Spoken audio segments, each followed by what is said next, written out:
дагы міне $1,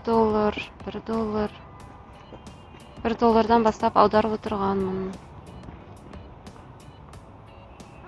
Соңында $10, $8, $10 лақтыратын болдым. Осы.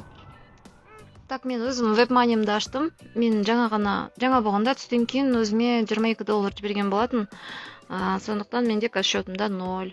Мен толғаннан кейін жіберіп отырам сразу карточкама. Міне $22.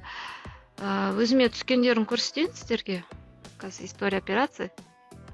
Так, мен 5 декабрьде тіркелгем, содан бері түсіп атқан.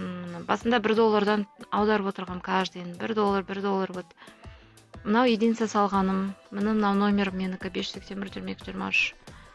Просто тексеру үшін, қыздарға жіберу үшін единица салып тексеріп көрген болатым сол басында. Одан кейін, сейчас.